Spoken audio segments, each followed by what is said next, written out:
उसमें सीबीआई ने कुछ सबूत मिले होंगे सीबीआई को, तो सीबीआई ने केजरीवाल जी को गिरफ्तार किया। अब केजरीवाल जी को चाहिए कि वो योग लगाएं और भगवान की शरण में जाएं। अब तो बालाजी महाराज बजरंगबली ही उनका कुछ भला कर सकते हैं। भ्रमित करके आए थे कि भ्रष्टाचार के खिलाफ हम लड़ेंगे। जिन जिन को भ्रष्टाचारी कहते थे, आज माफ़ कीजिएगा, वो सीएम केजरीवाल को सीबीआई ने गिरफ्तार किया है तिहाड़ जेल से। नहीं, सीबीआई ने जो केस दर्ज किया था इनके ऊपर शराब घोटाले में और उसमें, तो उसमें सीबीआई ने कुछ सबूत मिले होंगे सीबीआई को, तो सीबीआई ने केजरीवाल जी को गिरफ्तार किया। इंक्वायरी होगी, अगर उनके खिलाफ सबूत पुख्ता हैं तो जेल होगी उनको। अगर उन्होंने गलत काम किए हैं, घोटाला किया है, तो उनको जेल होनी चाहिए। कोई भी अपराधी बचना नहीं चाहिए। अगर वो पाक साफ हैं तो छूट जाएंगे। मनोज जी, पहले कांग्रेस के नेताओं को भ्रष्टाचारी बोलते थे केजरीवाल, आज मैं देख रहा हूँ कि खुद जितने भी मंत्री समेत मुख्यमंत्री स्वयं जेल में। नहीं, आप देख रहे हैं कि केजरीवाल जी के मंत्रिमंडल के दो मंत्री तो जेल में हैं। जो उनके सांसद थे वो जेल में रह के आए हैं, उनके ऊपर केस चल रहे हैं। दूसरे भी एक दो जो विधायक हैं और उनके चेयरमैन हैं, उनके ऊपर केस चल रहे हैं।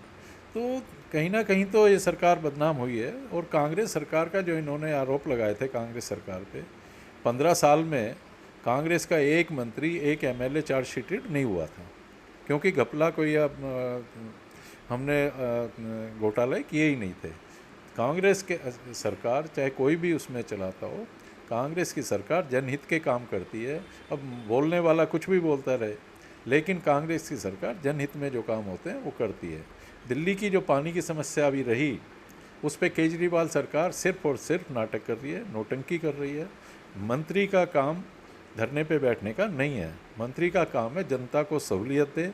जनता के लिए अगर पानी की कमी है तो हरियाणा सरकार से बात करे, केंद्र सरकार से बात करे, अधिकारियों के साथ मीटिंग ले। और फिर जब गर्मियाँ आती हैं तभी ये इनको ख्याल क्यों आता है? पहले से क्यों नहीं है कि उसके लिए मास्टर प्लान और रोड मैप बना के चलते कि उसका इंतजाम पानी का कैसे किया जाए? तो मेरे ख्याल से सरकार जनहित के लिए नहीं, सिर्फ अपने प्रचार के लिए, अपने भ्रष्टाचार के लिए और लोगों का ध्यान भटकाने के लिए काम करती है। बाकी और कोई काम इन्होंने पिछले लगभग 9.5 साल में नहीं किया।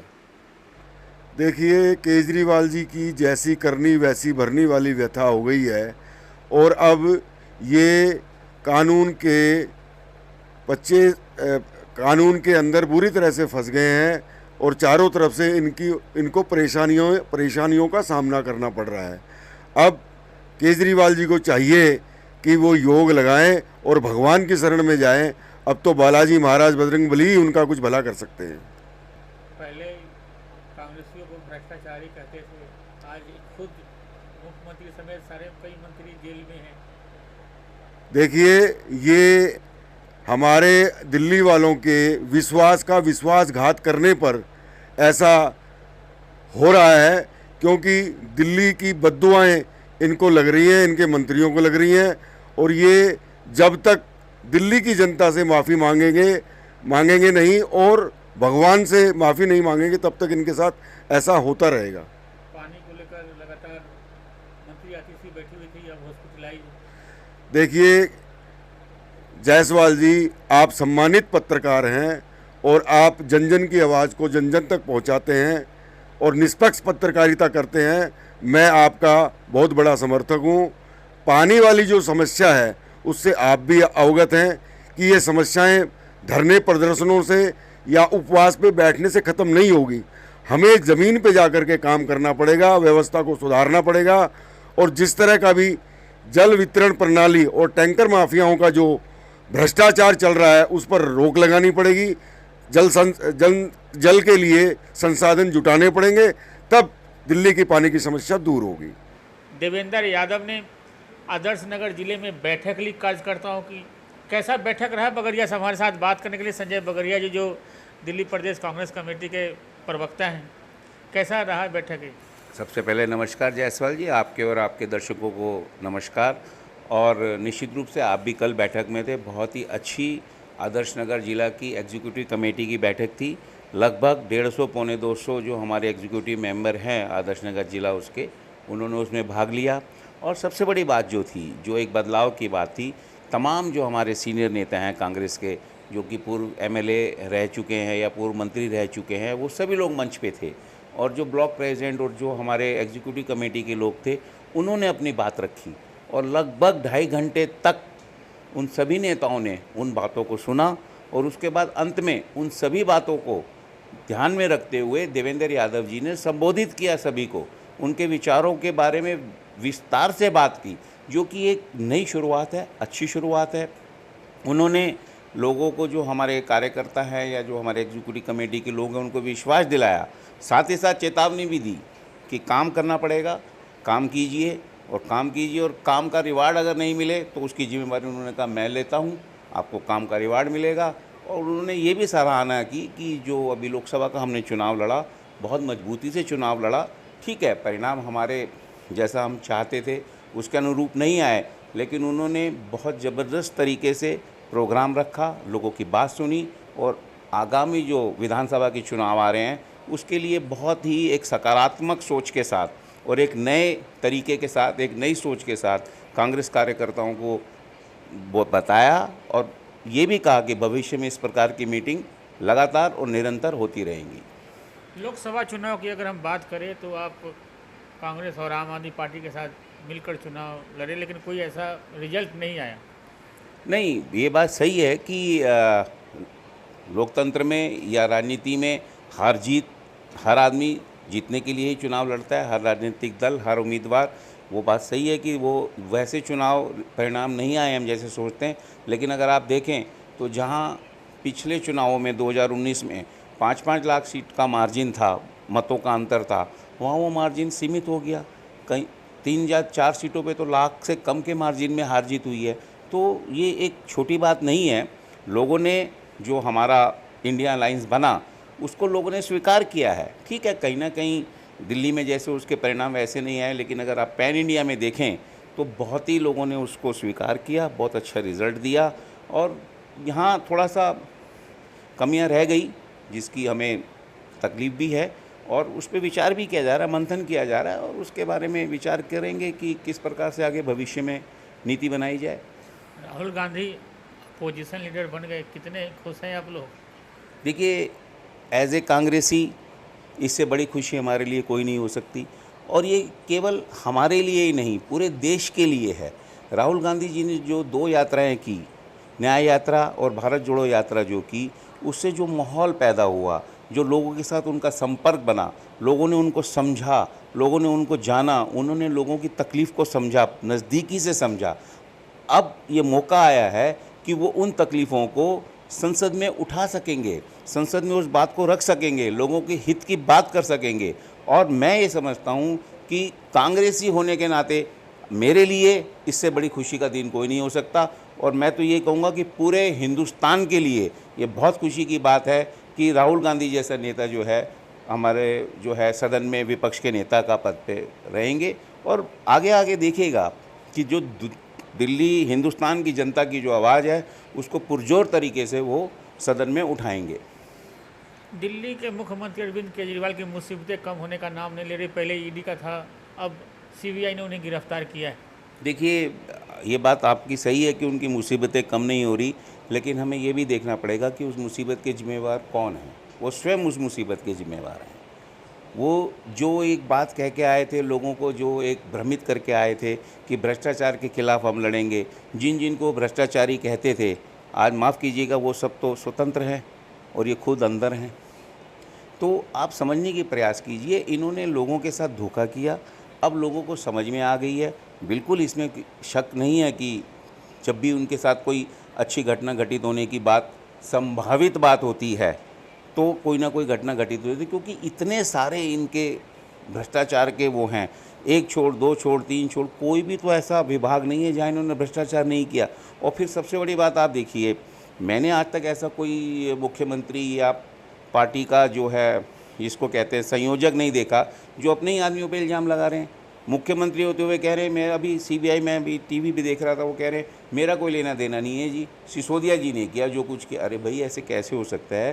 कैबिनेट मंत्री, कैबिनेट में मुख्यमंत्री के परमिशन के बिना कैसे कोई निर्णय लिया जा सकता है? वो कह रहे हैं सिसोदिया जी ने किया है। ऐसे वो विजय नायर के बारे में कह रहे हैं वो तो आतिशी जी और भारद्वाज जी के आदेशों पे काम करते थे। तो ये बड़ा गलत परिपाटी डाल रहे हैं, राजनीति को निचले स्तर पर ले जा रहे हैं। लोग पूछ रहे हैं, क्षेत्र में जाता हूँ कि केजरीवाल जेल में, फिर भी कांग्रेस ने गठबंधन किया इनके साथ। देखिए, मैं आपको फिर बताऊं, मैंने पहले भी आपको कहा और बहुत सारे चैनल्स पे, क्योंकि प्रवक्ता होने के नाते मुझे जाना पड़ता है, जाता हूं, मुझे अवसर मिलता है, हमने बार बार कहा हमने गठबंधन केजरीवाल जी के साथ नहीं किया था। हमारा एक इंडिया गठबंधन था जिसका एक हिस्सा एक पार्टी के रूप में केजरीवाल जी भी थे। अब अगर इस प्रकार से आप देखें तो पंजाब में तो हम उनके साथ नहीं थे, तो आप ये हम पे इस प्रकार का आरोप या किसी प्रकार की बात नहीं कह सकते। ठीक है, वो एक राष्ट्रीय हित में लार्जर उसके पर्सपेक्ट में हम लोगों ने एक समझौता किया। बहुत सारी पार्टियां चाहती थी कि हम लोग मिलके लड़ें और कहीं ना कहीं हम उसको इस प्रकार से एक जो लोकतंत्र के बारे में खतरा सा आ गया था, संविधान बदलने की बात हो रही थी कि हमको 400 सीटें दे दो, हम संविधान बदल देंगे।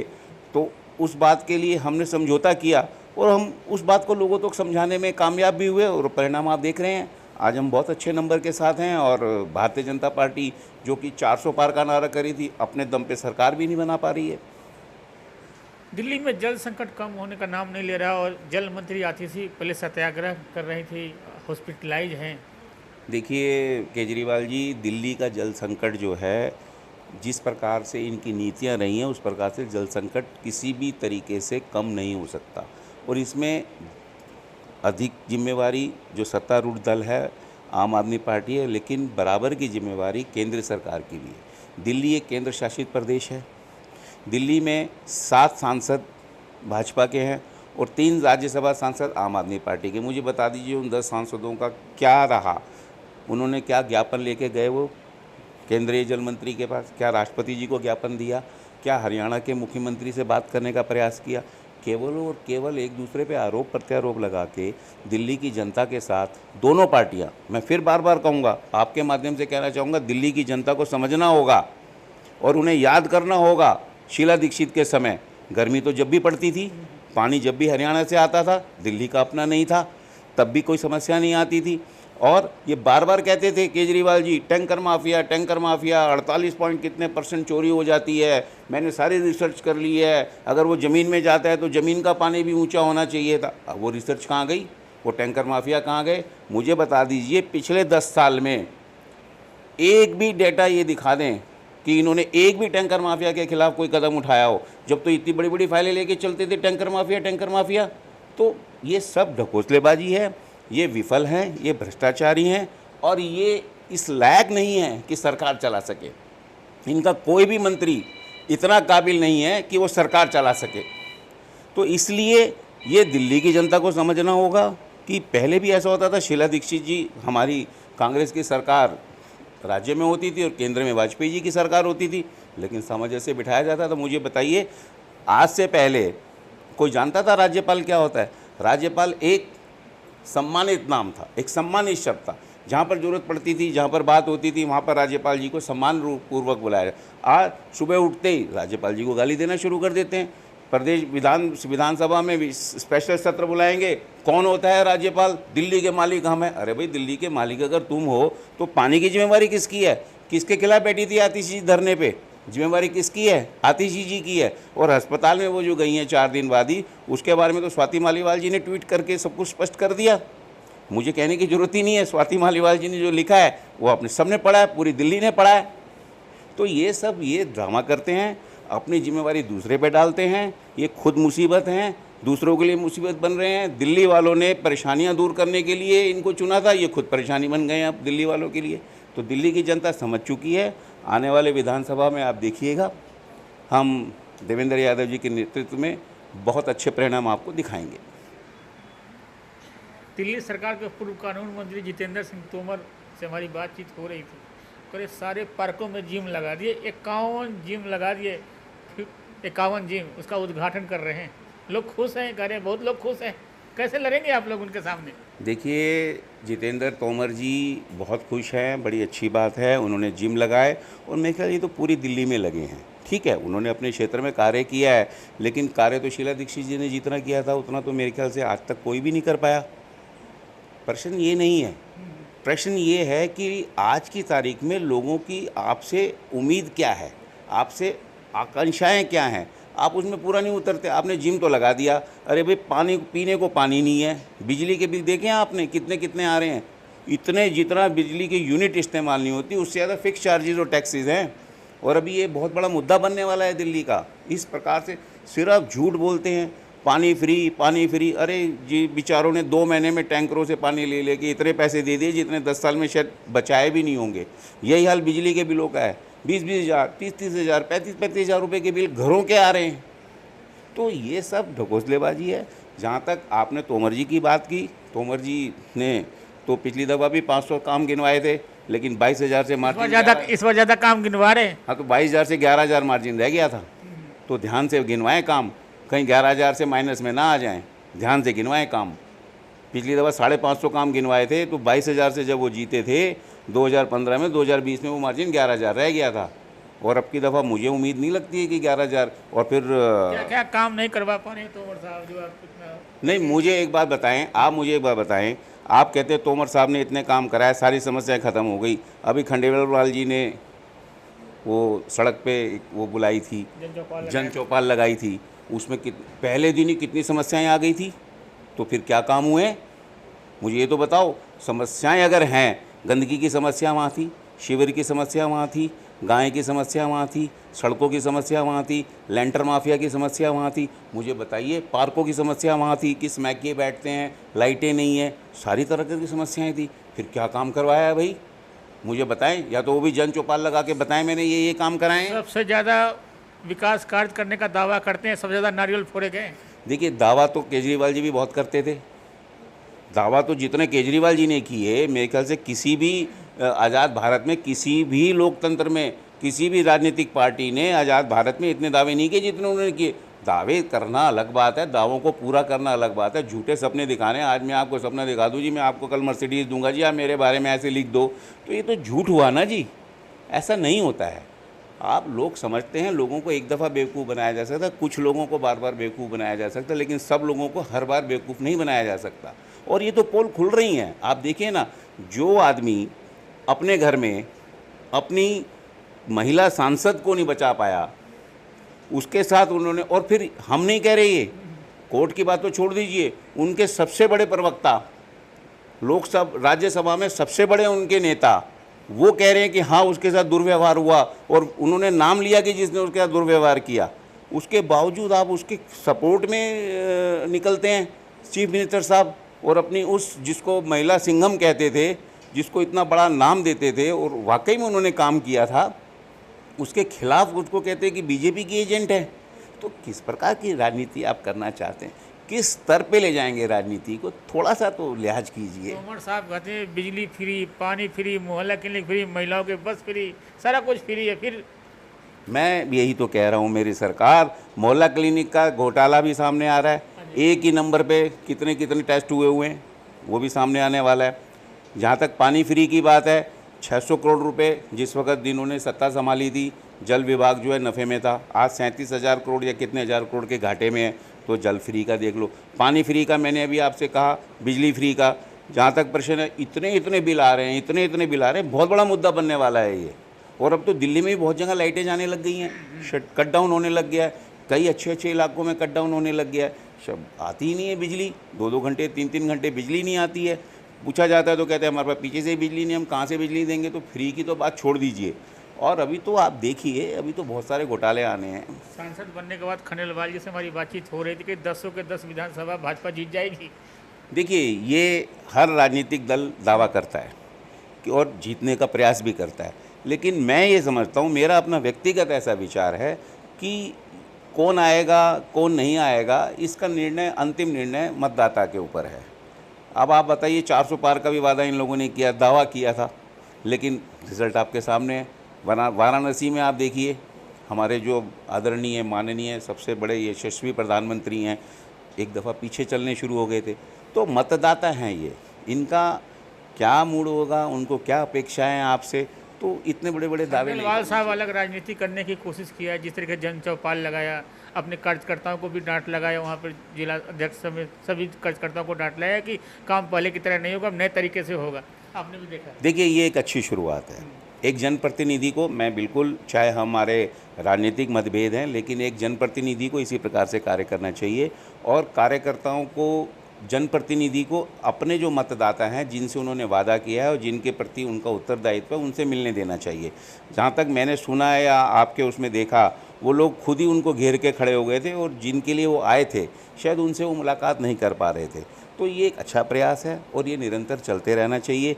खाली दिखावे के लिए ना हो तो अच्छा है, क्योंकि कई दफ़ा ऐसा होता है कि शुरू में जोश होता है और दिखाना होता है, पर अगर खंडेलवाल जी ये कर रहे हैं तो उसके लिए वो बधाई के पात्र हैं और मैं शुभकामनाएं देता हूं। अगर ऐसा होगा तो औरों के लिए भी ये एक जो है बहुत बड़ा आगे के लिए रास्ता दिखेगा कि हाँ, एक जनप्रतिनिधि को इस प्रकार से कार्य करना चाहिए। अच्छा बगरिया साहब, सामने लोक विधानसभा चुनाव है, तो क्या मुद्दे बनाने वाले हैं, क्या मुद्दे लेकर लोगों के बीच में जा रहे हैं? देखिए जायसवाल जी, मुद्दे बनाने की बात नहीं है, मुद्दे बनाए नहीं जाते, मुद्दे हैं, उन मुद्दों को हम उठाएंगे। भ्रष्टाचार के मुद्दे को उठाएंगे, झूठ को बेनकाब करेंगे। दोनों पार्टियों का एक दूसरे के ऊपर आरोप प्रत्यारोप लगा के दिल्ली वालों के साथ जो 10 साल से दिल्ली वाले परेशानी झेल रहे हैं, वो मुद्दे हम उनके सामने लेके जाएंगे। महंगाई, बेरोजगारी, भ्रष्टाचार, ये मुफ्त का नारा जो कि हकीकत से बहुत परे है। और जिस प्रकार से ये कहा जाता था अगर केजरीवाल ईमानदार नहीं है तो सारे दुनिया में बेईमान है, आप मुझे बताइए कि आप कोर्ट से आपको जमानत नहीं मिल रही है, सीबीआई आपके ऊपर एक्शन ले रहा है, मतलब सारे भ्रष्ट हो गए, सब कुछ गलत हो गया। तो हम बहुत सारे मुद्दे हैं और जनता से जुड़े मुद्दे हैं। अगर आपने देखा हो तो लोकसभा चुनाव में भी हमारे जो नेता हैं राहुल गांधी जी ने हर मुद्दा, महंगाई का मुद्दा, बेरोजगारी का मुद्दा, हमने जो जनता से जुड़े हुए मुद्दे उनको उठाया। हमने भावनात्मक मुद्दे नहीं उठाए, हमने लोगों को मूर्ख बनाने का या उनको भ्रमित करने का प्रयास नहीं किया। जो जेन्युइन मुद्दे हैं, जो हकीकत में लोगों से जुड़े हुए मुद्दे, उनको उठाया और उनको उठाएंगे। अब जल का मुद्दा है, यमुना का मुद्दा है, आप बताइए तो सही यमुना का क्या हाल है। आप देखिए जिस वक्त वो अपने बिहार के वो जो छठ पूजा होती है, हालत क्या होती है वहाँ पे, हैं? आप जा सकते हैं वहाँ पर, कितना बड़ा त्यौहार हो गया। और आज की तारीख में पूर्वांचल के कितने लोग दिल्ली में बस चुके हैं। उनको ट्रेन नहीं मिलता ना जाने के लिए, किन को ट्रेन नहीं मिलता? पूर्वांचल को जाने के लिए ट्रेन नहीं, ऐसा नहीं है। अब तो पूर्वांचली दिल्ली के वासी हो गए हैं। अब तो बहुत सारे तादाद में दिल्ली वासी हो गए हैं वो लोग, और दिल्ली में मनाते हैं। प्लेन का भी किराया 4 गुना हो जाता है, जो 5,000 किराया होता है 20,000 हो जाता है, और ट्रेन में टिकट मिलता नहीं। यही मेरा कहना है, जो हिंदुत्व का नारा देते हैं, जो कहते हैं कि हम ही इनके मालिक हैं, भगवान जो श्री राम को लाए हैं हम उन्हीं को लाएंगे। माफ़ कीजिएगा, मैं भगवान से डरते हुए कह रहा हूँ, उस वक़्त अगर आप हिंदुओं के इतने ही पक्षधर हैं तो जो हिंदुओं के मुख्य पर्व हैं उन पे तो डिस्काउंट पे होना चाहिए, स्पेशल ट्रेनें चलनी चाहिए। उस वक़्त आप जानबूझ के भाड़ा बढ़वा देते हैं, उस वक़्त आप पैसा कमाने का प्रयास करते हैं। आपके जो उद्योगपति लोग हैं वो उसका फ़ायदा उठाते हैं। तो फिर कैसा हिंदुत्व है? कैसे आप हिंदुत्व के रक्षक हैं? कैसे आप हिंदू जो हम कांग्रेस ने कभी भी इस प्रकार की राजनीति नहीं करी है, क्योंकि आजकल हिंदू हिंदू हिंदू करके बहुत ज़्यादा राजनीति हो रही है, भावनाओं के साथ खेला जा रहा है। तो ये तो उन हिंदू लोगों को सोचना है कि उनके साथ क्या हो रहा है। ये साहब, आजकल हिंदू की बात हो रही है, मैं हर प्रोग्राम में जाता था, भाजपा को भी कवर करता हूँ, तो पहले जय श्री राम के नारे से प्रोग्राम शुरुआत होता था कार्यक्रम, और कार्यक्रम का समापन भी जय श्री राम के साथ होता था। वो अब देखने को नहीं मिल रहा है। देखिए, ये अब हमारे को सोचना पड़ेगा कि वो नारा हम बार बार कहते रहे थे कि ये नारा सिर्फ एक राजनीतिक नारा है। हमारे जितने भी वो नेता हैं, बड़े बड़े नेता हैं, मैं नाम नहीं लेना चाहता, वो सब अपने मतलब के लिए श्री राम के नाम का उपयोग करना चाह रहे थे। परंतु अगर भगवान हैं और हम मानते हैं तो उन्होंने भी दिखा दिया। आप अयोध्या का उदाहरण देख लीजिए, आप रामेश्वरम का उदाहरण देख लीजिए। आप भगवान को हकीकत में आप वैसे तो आप कहते हैं भगवान हैं और राम को अनुसरण करो, राम के एक भी काम का आप अनुसरण नहीं करते हैं, और अब क्यों नहीं जय श्री राम का नारा लगाते आप? मतलब आप कमाल करते हैं। आप सिर्फ राजनीतिक फ़ायदे के लिए जय श्री राम का इस्तेमाल कर रहे थे। ये लोगों को सोचना होगा। कांग्रेस बार बार आगाह करती रही है कि धर्म है, आस्था अपनी जगह है, ये निजी है। मैं किसको मानता हूँ, मैं किसको नहीं मानता, ये मेरा निजी है, निजी मामला है, बिल्कुल निजी है। लेकिन आप उसको भावनात्मक रूप से उछाल के और राजनीतिक फ़ायदा उठाना चाहते थे, तो लोगों ने उसका परिणाम आपने देखा। लोगों ने उसको नहीं माना, लोगों ने उसको गलत माना और उसके खिलाफ वोट किया है। ये जो चुनाव के नतीजे हैं वो दर्शा रहे हैं इस बात को। तो हमारे साथ बात कर रहे थे कांग्रेस दिल्ली प्रदेश के प्रवक्ता संजय बगरिया साहब। इन्होंने बहुत सारे आम आदमी पार्टी और भाजपा पर आरोप लगाए हैं। मिलते हैं किसी और खबरों के साथ। नमस्कार। अगर आपने हमारा अभी तक चैनल सब्सक्राइब नहीं किया है तो कृपया चैनल सब्सक्राइब कर लें, लाइक करें, शेयर करें, कमेंट करें। तो मिलते हैं फिर किसी और खबरों के साथ। नमस्कार।